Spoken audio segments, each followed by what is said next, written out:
আমার ছোট বোন রেহানা। সে রাজনীতি করে না, সামনে নেই, কিন্তু সে অসাধ্য সাধন করতে পারে। আজকের দিনটা হ্যাঁ আমার জীবনে একটা অনন্য দিন, কারণ আমি সেদিন দেশে ফিরে এসেছিলাম শত বাধা অতিক্রম করেই। আমাকে সেই সময় তত্ত্বাবধায়ক সরকারের অনেক উপদেষ্টাও ফোনে বলেছিল আপনি আসবেন না, আপনার বাইরে থাকা যা যা লাগে করব। আবার কেউ কেউ আমাকে ধমকও দিয়েছিল। একথা বলা হয়েছিল যে বাংলাদেশে ফিরলে ওই এয়ারপোর্টেই মেরে ফেলে দেবে।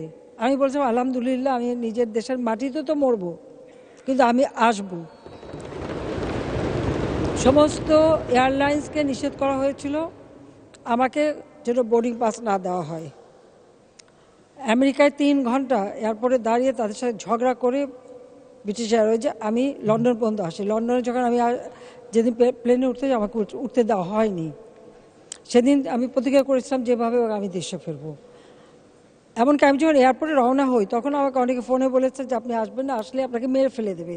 এমনকি আমার দলের ভিতর থেকেও, তখন দলের যিনি সেক্রেটারি ছিলেন তিনি সবাইকে বলে দিয়েছেন কেউ এয়ারপোর্টে গেলে তাকে বহিষ্কার করা হবে। কয়েকজনের নাম নির্দিষ্ট করা ছিল। আর আমাদের নেতাকর্মী কেউ রাস্তায় থাকতে পারবে না। আমাকে বলা হয়েছিল যে আমি গাড়িতে উঠলে আমাকে একটা অজ্ঞাত স্থানে নিয়ে যাওয়া হবে। আমি উঠে আমার শুধু ড্রাইভারকে বলছি যে যেখানে মানুষ যাচ্ছে সেখানে যাবা, ওই ফ্লাইওভারের উপরে উঠবা না। সেই হাজার হাজার মানুষ রাস্তায়।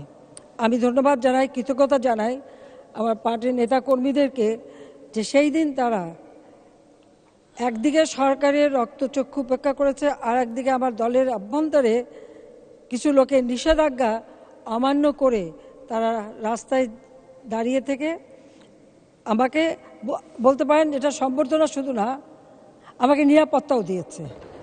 আমি বলবো আমাকে নিরাপত্তাও দিয়েছে যে আমাকে কোনো দিকে নিতে না পারে।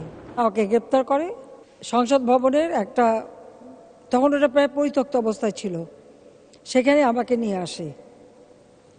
সমস্ত একদম করা, মানে ওখানে আমি বলবো ফাঙ্গাস পড়া, খুবই নোংরা, ওরকম একটা জায়গায় নিয়ে এই সংসদ ভবনের বিল্ডিং তখন অনেকটা পড়েছিল, সেখানে এনে আমাকে বন্দি করে রাখে। এরকম বারবার গ্রেপ্তারও হয়েছি, অনেক বাধা, সরাসরি গুলি, বোমা, গ্রেনেড সব কিছু অতিক্রম করেই আজকে এখানে এসে জনগণের সেবা করতে পারছি। সেই জন্য আমি শুধু দাঁড়িয়েছি বাংলাদেশের জনগণের প্রতি আমার কৃতজ্ঞতা জানাতে আমার দলের নেতা কর্মী আজকে অনেকেই বেঁচে নাই, তারা সব কিছু রক্তচক্ষু উপেক্ষা করে, এবং সাধারণ জনগণ তারা সেই দিন যে গিয়েছিলেন, যার জন্য আমি দেশে ফিরে আসতে পেরেছি, এবং আমি প্রতিজ্ঞা করেছি আমি ফিরে আসবই।